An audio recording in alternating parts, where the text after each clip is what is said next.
Hello friends, welcome to my channel Sunny lifestyle. বৃষ্টি দেখো, প্রকৃতি। তো ফ্রেন্ডস, একটা কথাই বলার ছিল যে এই যে বৃষ্টি, তো এই বৃষ্টি আমাদের সকলের খুব ভালো এবং সকলের খুব প্রিয় একটা রোম্যান্টিক জিনিস। বৃষ্টি, প্রকৃতির যে কি লীলা, তা তো আমরা এই লীলার সাথে কখনোই তো পেরে উঠতে পারি না।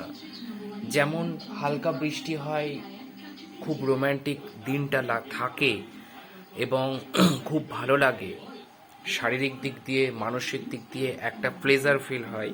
ঠিক তেমনি অত্যাধিক বৃষ্টি আবার চারিদিকে বন্যার সৃষ্টি করে, মানুষের চোখে জল, মানুষ মারা যায়, হড়পা বান, তাতে তো আরও বেশি লোক মারা যাচ্ছে। একদিকে অতিবৃষ্টির ফলে নদীতে ধস নামছে, যার ফলে অনেক বাড়িঘর ডুবে যাচ্ছে, মানুষের চোখে আরও কান্নার জল ফেটে পড়ছে, কতজন মারা যাচ্ছে, কতজন বাড়ি ছাড়া হচ্ছে, ঝড় হচ্ছে, ঝড়ের তাণ্ডবে সব কিছু তছনছ হয়ে যাচ্ছে। সবই প্রকৃতির সৃষ্টি, তার সাথে আমাদের কারুর হাত নেই। কিন্তু তবুও এই বৃষ্টি আমাদের কাছে অতি প্রিয় একটা ঋতু, বর্ষাকাল, যা আষাঢ় শ্রাবণ মাস জুড়ে আসে এবং সারা বছরই প্রায় কম বেশি হতে থাকে।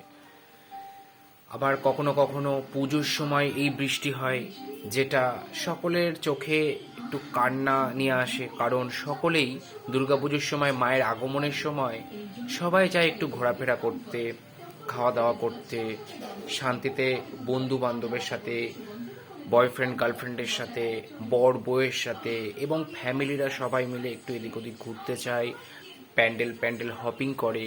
তো সেই সময় যদি বৃষ্টিটা হয় তাহলেও একটা দুঃখের বিষয়, কেউ ঘুরতে পারবে না। সবাই তো নতুন জামা প্যান্ট কিনেছে, সবাই নতুন পোশাক কিনেছে। যত গরিব হোক, যত বড়লোকই হোক, একটুখানি হলেও কদাচ আনন্দের মধ্যে দিয়ে 4টা দিন কাটাতে চায়। তো এই বৃষ্টি কিন্তু সেই জায়গাটাকে ভেস্তে দেয়।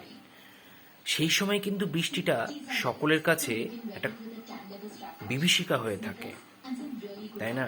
কিন্তু টুকটাক মাঝে সাঝে আবার বৃষ্টি 2-3 দিন ধরে হচ্ছে, কমে যাচ্ছে, সেটা কিন্তু আবার সকলের কাছে একটা রোম্যান্টিক ব্যাপার হয়ে থাকে। কিন্তু যাদের প্রত্যেক দিন দিন আনা দিন খাওয়া পরিস্থিতি, তাদের কাছে কিন্তু এই বৃষ্টি সবসময়ের জন্য চোখের জল হয়ে দাঁড়ায়।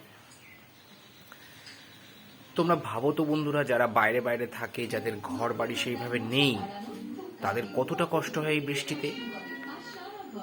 কিন্তু আবার অনেকে আছে বৃষ্টিতে ভিজে গান করছে, বৃষ্টিতে ভিজে নাচ করছে, সেটার ভিডিও বানাচ্ছে, কতটা ভাইরাল হচ্ছে, তার মাধ্যম দিয়ে সে টাকা পাচ্ছে।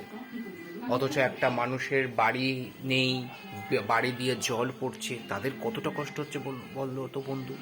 কেন তাদের ওই পরিস্থিতিটা সামনে নিয়ে এসে ইউটিউবের মাধ্যম দিয়ে, ফেসবুকের মাধ্যম দিয়ে যদি অন্যকে শো আপ করানো যায়, সেই বিষয়ে যদি তার চ্যানেলে কোনো টাকা আর্ন হয়, তাহলে তো তাকেও তো সেটা দেওয়া যেতে পারে। এই মানসিকতার ব্যক্তি কজন আছে, সেই সম্বন্ধে ভাবতে হবে। আমি সেই মানসিকতা অতটা আছে কিনা বুঝতে পারছি না, বুঝতে পারি না বা জানি না, কিন্তু আমার এদের জন্য মনটা কাঁদে, আমার সকলের জন্য মন কাঁদে। তাই আমি চাই বন্ধুরা, আমার এই চ্যানেলটিকে সাবস্ক্রাইব করো, লাইক কমেন্ট করতে ভুলো না, আর অনেক অনেক শেয়ার করো, যাতে আমি এই ইউটিউবের মাধ্যমে কিছু আর্ন করে এই সমস্ত মানুষদের কাছে কিছু অর্থ পৌঁছে দিতে পারি, যার মাধ্যম দিয়ে এরা একটু সন্তুষ্ট থাকতে পারে। আমি যে কটা মানুষকে পারবো সে কটা মানুষকেই হেল্প করার চেষ্টা করব, তোমাদের আশীর্বাদ পেয়ে। সকলে খুব ভালো থাকো, সুস্থ থাকো, আর এই বিষয়গুলো নিয়ে একটু ভেবো, তাহলেই সমাজ আমাদের অনেক উন্নত হয়ে যাবে। ওকে বন্ধুরা, টাটা।